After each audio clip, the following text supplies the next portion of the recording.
Hello, welcome to At Home in Dublin with Ricky Porter. This is a television show that is committed to showing the best of Dublin. TV 35 is committed to showing that which is beautiful and lovely and good about our fair city. And therefore, we've interviewed men and women who have contributed to the best of Dublin. We had a conversation earlier with Scott Thompson, a local citizen, an attorney, a historian, and there's so much to cover with Scott Thompson that we could not cover it in one interview. And so we're having a follow-up interview with Scott Thompson, and this time we're going to focus more on history, and we're going to focus more on his work in maintaining the archival substance of Dublin's life. Welcome once again, Scott Thompson. Good to see you again. We're going to talk a little bit about your work in the area of Dublin in terms of history.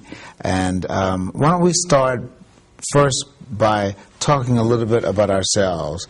I understand that you were born and reared in Dublin. Right, in 1956. And I was born and reared on an island, a peninsula off the coast of Charleston, South Carolina. Oh, okay. 1956. And I'll tell you why it's of interest now. The islands off the coast of Charleston were, what should I say? There were islands that were owned by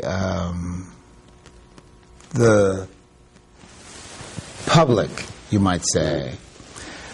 And that is distinct from the islands off the coast of Georgia, which were owned by private families, right, like the Vanderbilts, right, or the Carnegies, right, who later sold the islands off the coast of Georgia, who later gave the islands back to the state of Georgia, that they will be maintained by the Department of the Interior. So, for example, the island that I came from became a Gullah community of African Americans speaking the Gullah dialect, which is the accent that you hear in my voice. But the islands off the coast of Georgia that were owned by private families like the Carnegies, they did not develop historic black communities except for Sepulveda. Right. I mention that to say that one wealthy family of the United States, the Carnegies, who owned one of the islands, gave a contribution to Dublin, which became its library. Right, 1904. And then that library became Dublin's museum opened in 1979. It took us about 10 years to raise the funds and do all the work to open in July of 1979. And now that museum is going to move. Yes, we're hopefully on February the 3rd of 2015, a little more than 2 months from now, at 702 Bellevue, we will move into what most people know as the Catherine Clark House. That house was built in 1900 by the Pritchett family, who were some of the kings of cotton in Dublin, and most of the houses on Bellevue, their origin goes back to the cotton industry. And Catherine's family, the Orrs, bought it in the early 20s, and her family has lived there for approximately 90 years or more. And so the museum is called the Dublin Lawrence Museum. Right, and we're also going to add Cultural and Heritage Center to that. We want to be inclusive of all cultural and heritage groups. The City of Dublin actually purchased this property for us. Found out recently that we are an official agency of the City of Dublin. So we think it's incumbent upon us as a historical society to serve all of the different cultural and heritage groups and to make it available not only to historians but to art groups, cultural groups, heritage groups, as a place where they can come and study their culture or their heritage, much like you have a fascinating background to me as a historian. And as a person from the Gullah community, Yes, from Young's Island. Yeah, the string of islands off the coast of Charleston. I'm actually from a peninsula called Young's Island, but there's James Island, John's Island, Wamala Island, and I'm very pleased to know my history and to be able to talk about it.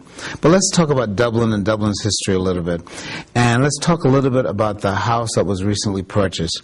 Catherine Clark is a very dear and personal friend of mine. It's a lovely, lovely home right on Bellevue.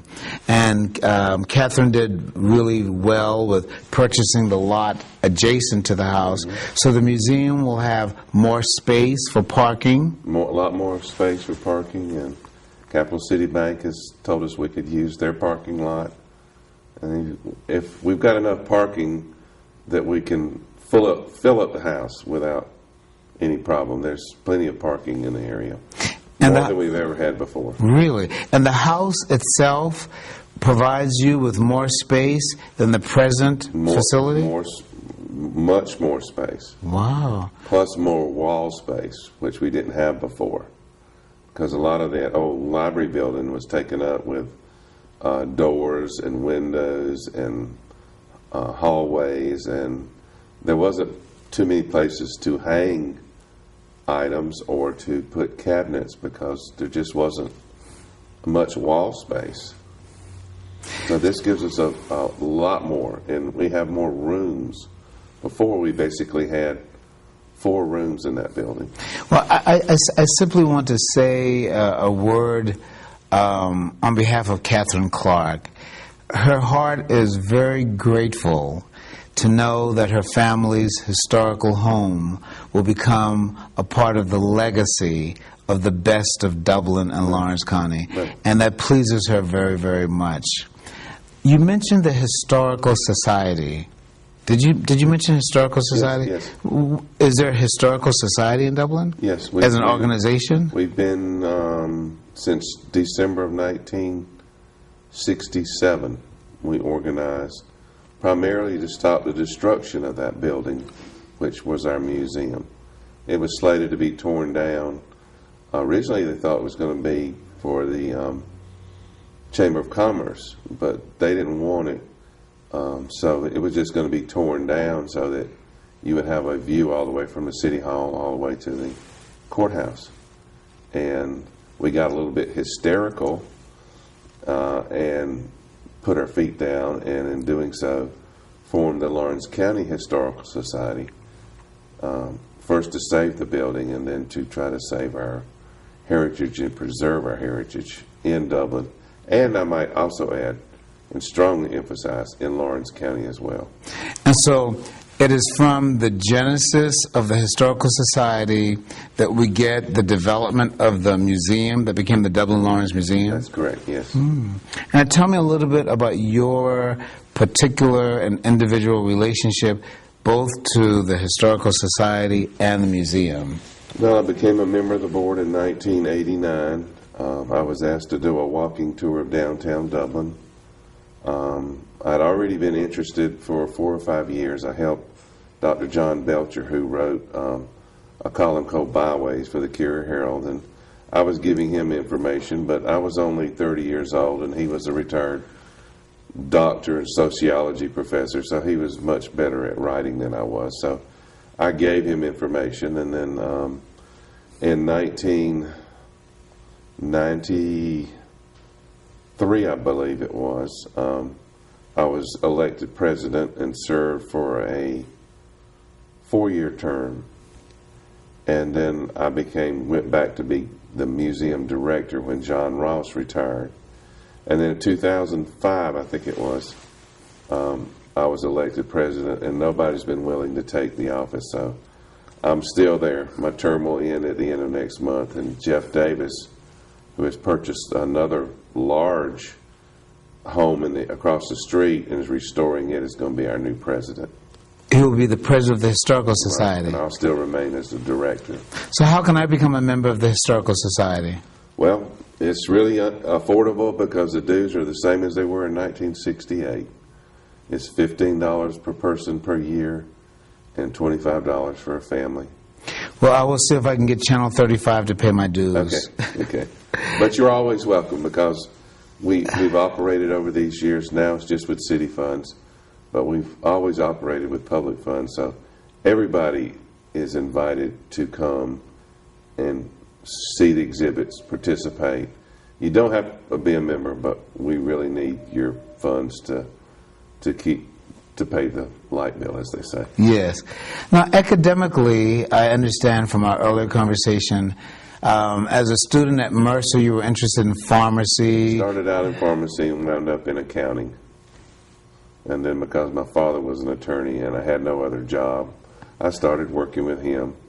And law. And broke my vow not to ever become an attorney. And you became an attorney. I became an attorney. And then the interest in history. It comes from both sides of the family. My grandmother Thompson was probably the influence on the genealogy. My father and his grandfather and great-grandfather and great-great-grandfather were all readers, storytellers, either attorneys or what he calls shade tree attorneys. They read law books. They never practiced law, but. And then on my mother's side, my mother was a little bit interested in it. My grandparents, not so much, but it comes from both sides. Do you have many members of your family still living now? Parents, aunts, uncles? No, I only have one aunt left, and it's by marriage. And I guess because my father was 33 when I was born, so we don't have that many. Do you have any siblings? I have a brother and a sister. And are they in Dublin? No, neither one of them live here. What about cousins?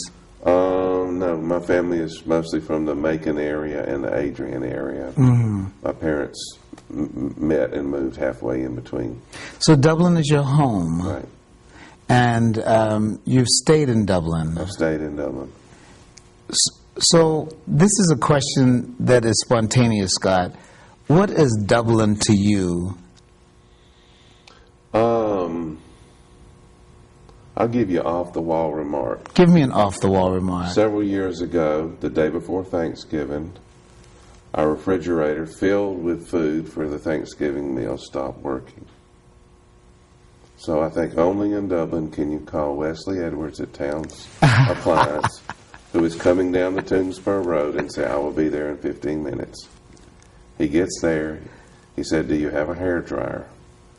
He fixes the coil and says, if it tears up again, this is how you fix it. That's just an off-the-wall remark. Dublin is a community of people. And our most precious asset is not our industries, not our schools, not our hospitals. It's the people and the relationships between the people, the friendships that we build. As you mentioned in the prior interview, the respect for people from different backgrounds, and the welcoming in. Now, every community is going to have exceptions to the rule, but that's why I've stayed, and I really would not go nowhere else. Scott, you have answered almost poetically. Dublin is a community of people who care about one another. But history seems to be almost a dead subject. How do you make history alive? How do you make history at a museum that houses artifacts? How do you make it something living, particularly to a generation that deals with electronics and iPads and internet? Okay. Well, going into history, 30 years ago when I first started the history interest, most people think of history as buildings and railroads and battles and weapons and tangible things. But history, you make it appealing by talking about the people. I can cite you enough to fill up 3 shows or 5 shows or 20 shows. One of my favorite stories is about a man named Robert Sherney, who grew up on Wheeler Street on the south side in a historically black neighborhood. When he was 8 years old, his mother died. He went to live with his mother's parents. He never graduated high school. During World War II, he served in the medical corps, probably as just an orderly or something like that. In the 1950s, he worked as a maintenance man or a janitor in a hospital in Tennessee. And his doctor in charge of the hospital said, "You need to go to college." So he goes to college. He gets a degree in physics from Tennessee State University. Then that's when his good fortune turned around. His wife, sister, worked with or for Coretta Scott King, who called Martin Luther King, who called Robert Kennedy, who called the head of NASA, and said, "We need black people at NASA." And I don't mean sweeping the floors and carrying out the trash. So his first assignment was to balance the Saturn V moon rockets. And what was this person's name? Robert Sherney. Robert, an African-American man from Dublin. Right. He balanced the Saturn V moon rockets. He was given the task of training astronauts in a plane called the Vomit Comet that would go straight up and down to simulate weightlessness. When they had a problem figuring out whether the lunar rover would sink into the soil of the moon, he designed the tires so that it would throw the dirt out through the wire mesh tires. He designed the first permanent bathroom in space, better ways of eating food. So Robert Sherney. Sherney. Shurney. And it just typifies what a little black boy from Dublin can do. So you make history come alive Right. by talking about the people who make history And the backgrounds. and the backgrounds of people. I mean, and those stories can go on and on. So And make it about the people. make it about. So this is going to be the new emphasis on the Dublin Lawrence Museum and Cultural Heritage Center. Wow. To put emphasis on the people. Put emphasis on the people. So the museum has a board of directors. Yes.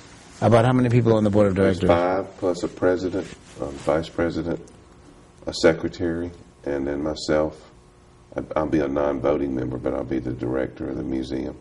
And so the museum will open during the African American History Month of February of 2015. Right. Will there be an African American display of some kind? Yes, more than we've ever had before. The new facility allows us to expand what we had before. Before it was just basically a corner of the room, but now it may be an entire room. Vivian Baker Bullock was very instrumental in expanding what we had and compiling a lot of information. My good friend, the late Dulcina Brown, gave me a lot of information over the years. She was close friends with Dr. Robert Sherney and told me a little bit about him before she passed away. How will you be able to continue with your law practice with all of the work that you'll have as director of the My new niece museum? Meg Greer is working with me now, and I'll probably be working 3 to 4 hours a week at the museum. So how are you doing in terms of your health and all of your involvements?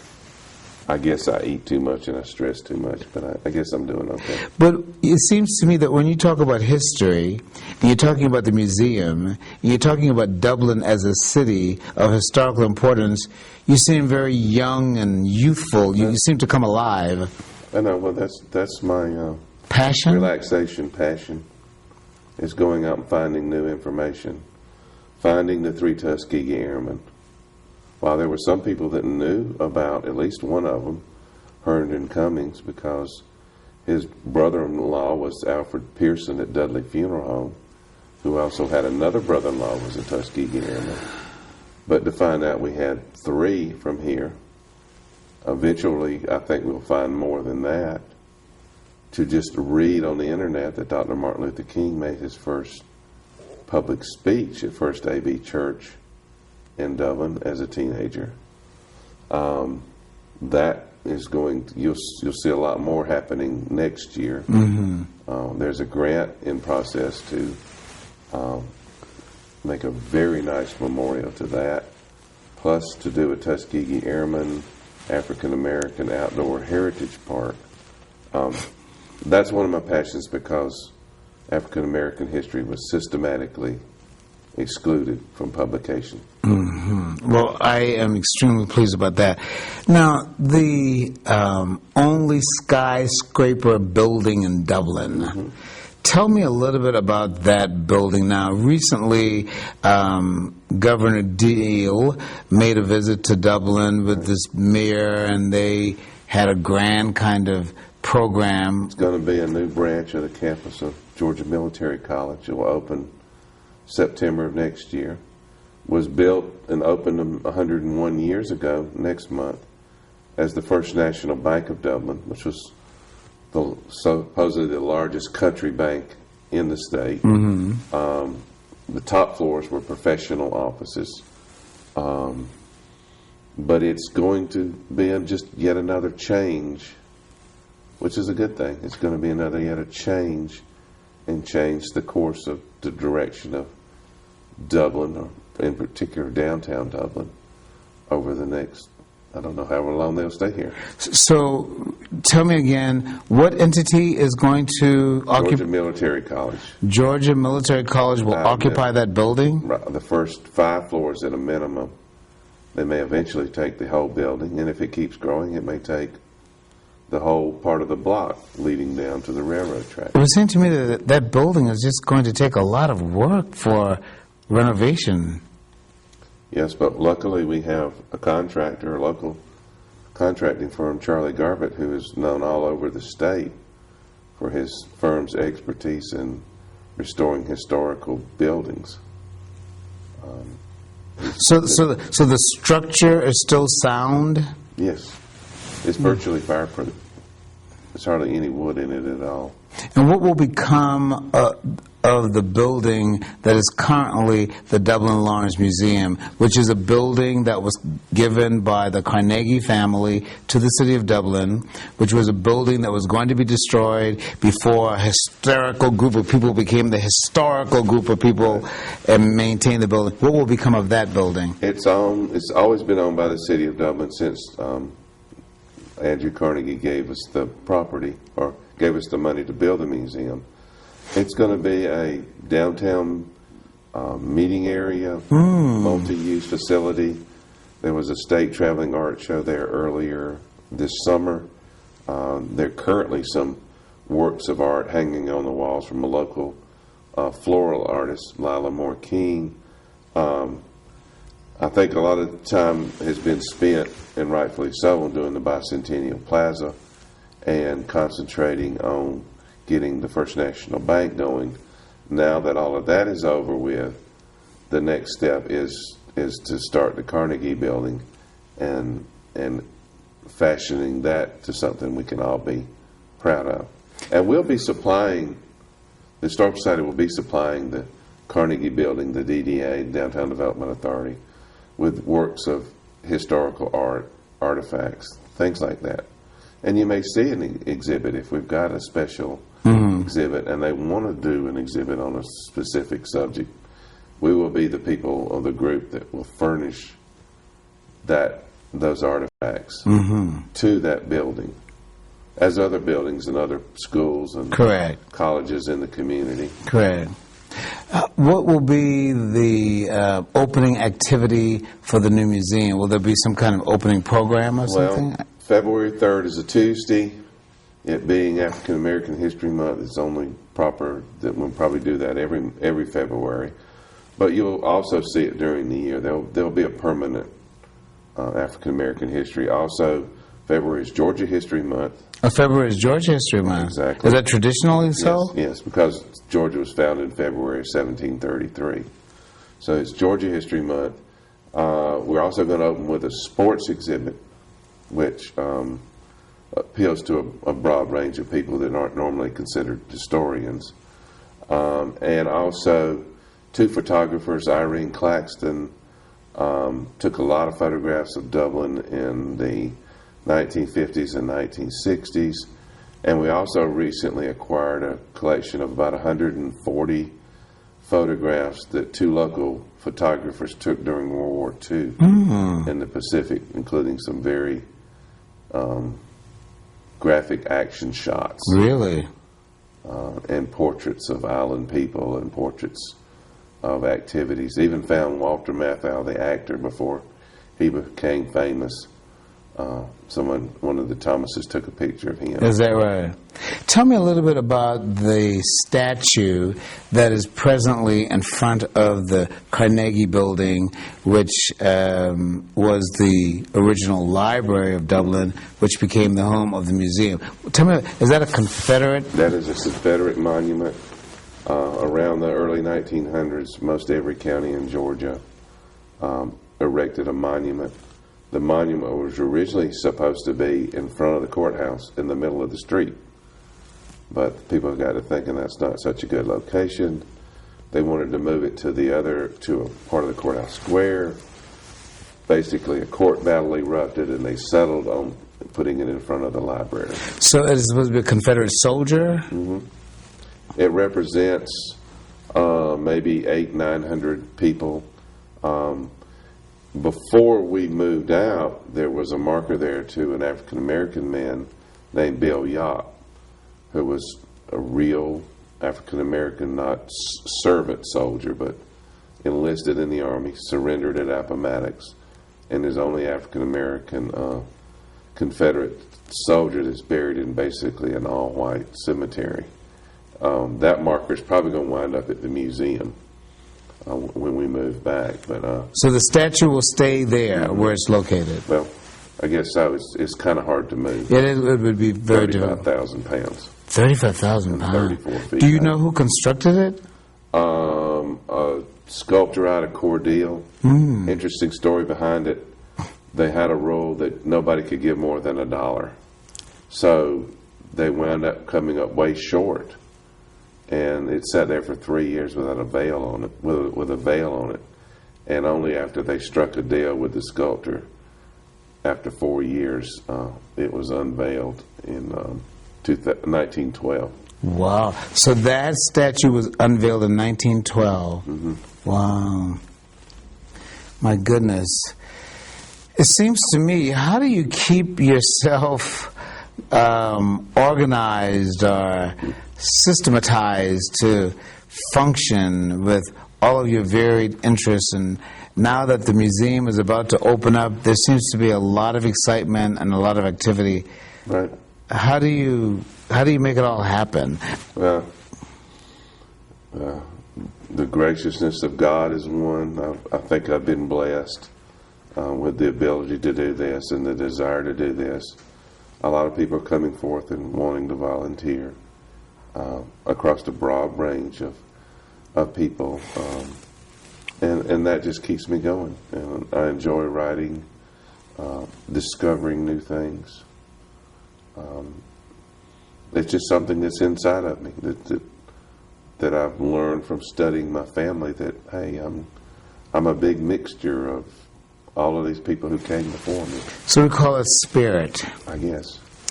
We've been talking with Scott Thompson, a local citizen here in Dublin, an attorney, and a person who will acquire the position of director of the new Dublin Laurens Museum and Cultural Heritage Center. Scott, has been wonderful talking to you, and we wish you well with your work with the Historical Society, and God bless you for your courage, your nobility, but more importantly, the kind of grace and charm that you bring to the work of history, making it alive for the city of Dublin, and making it something that will make Dublin an even more attractive place. Thank you. Thank you. As I mentioned earlier, At Home in Dublin is a television program sponsored by TV 35 to showcase the very best of Dublin. The very best of Dublin, Scott Thompson, the very best of Dublin, Lumen Earl, the very best of Dublin, Frenchie Hodges, men and women, black and white, who make a difference. We know that you can make a difference as well. We'd like for you to send in your comments, send in your questions, send in your concerns. What can we do to display At Home in Dublin with Ricky Porter subjects conversations, people that can help illuminate how we can make Dublin a more attractive place. We want to talk about hardcore issues such as race, such as alcoholism and drug addiction, such as teen pregnancy. We want you to tell us what we can bring to this program, that which could make it more interesting to you, that will help to cultivate a greater appetite for the wonderful nature of Dublin. Thank you for being with us, and again, thank you, Scott. Thank you.